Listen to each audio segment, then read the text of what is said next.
سبحانه على كريم عطائه وفضله، وأشهد أن لا إله إلا الله وحده لا شريك له القائل: وإن من شيء إلا يسبح بحمده، صلى الله عليه وعلى آله وصحبه وسلم. أما بعد، فأوصيكم ونفسي بتقوى الله.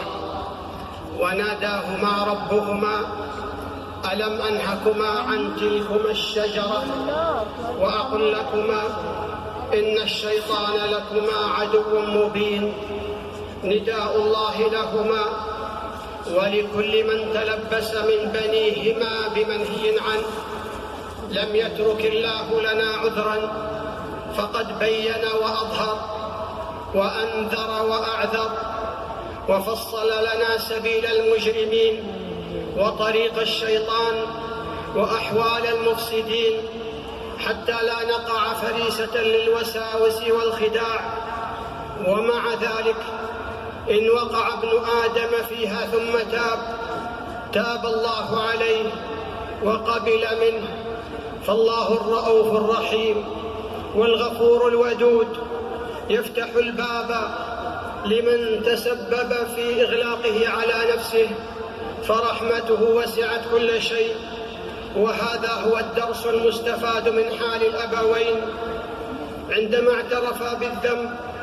نتعلم منهما المبادرة إلى التوبة والاعتراف بالخطأ والتذلل بين يدي الله الخالق سبحانه، والله يتوب على من تاب.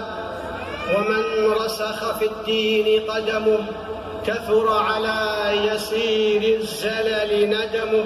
ما أحلاها من كلمات تلقاها آدم من ربه، علمه الله كيف يتوب ليتوب عليه.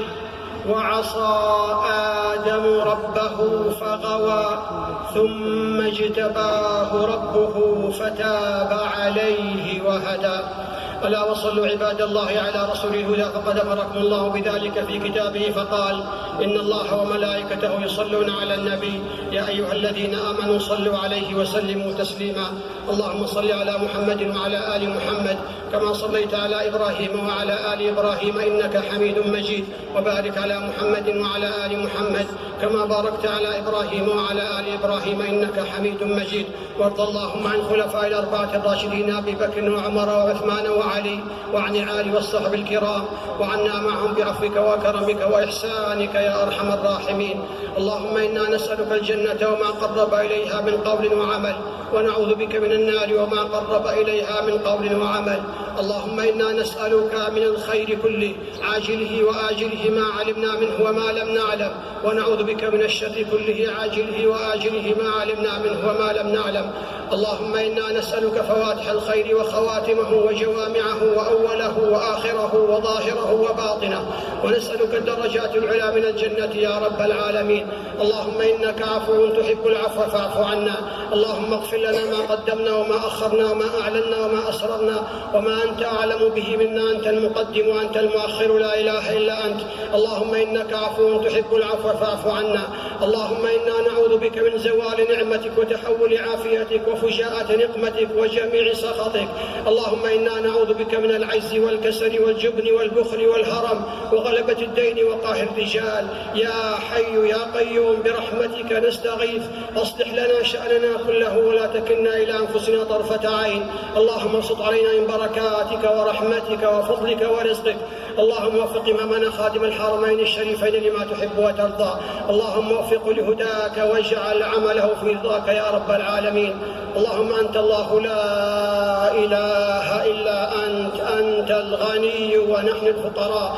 أنزل علينا الغيث ولا تجعلنا من القانطين. اللهم أغثنا، اللهم أغثنا، اللهم أغثنا. اللهم سقيا رحمة لا سقيا عذاب ولا بلاء ولا هدم ولا غرق. اللهم تحيي به البلاد وتغيث به العباد وتجعله بلاغا للحاضر والباد برحمتك يا أرحم الراحمين. ربنا ظلمنا أنفسنا وإن لم تغفر لنا وترحمنا لنكونن من الخاسرين. ربنا آتنا في الدنيا حسنة وفي الآخرة حسنة وقنا عذاب النار. إن الله يأمر بالعدل والإحسان وإيتاء ذي القربى وينهى عن الفحشاء والمنكر والبغي يعظكم لعلكم لعلكم تذكرون. فاذكروا الله يذكركم واشكروه على نعمه يزدكم ولذكر الله أكبر والله يعلم ما تصنعون.